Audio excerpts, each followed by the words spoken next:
సిద్దిపేట జిల్లా Mittapalli Surabhi medical college హాస్టల్లోని విద్యార్థినులు అస్వస్థతకు గురయ్యారు.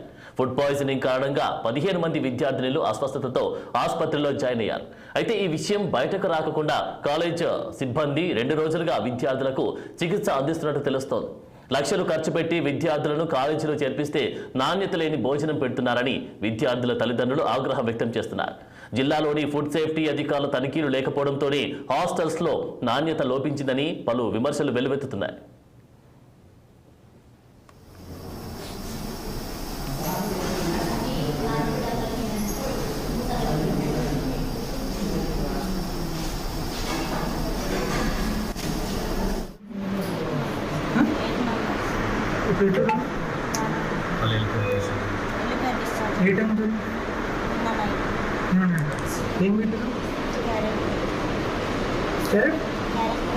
క్యారెక్టర్ ఓన్ అదేనా ఇంకేమన్నా ఏమైనా మీ క్యారెక్టర్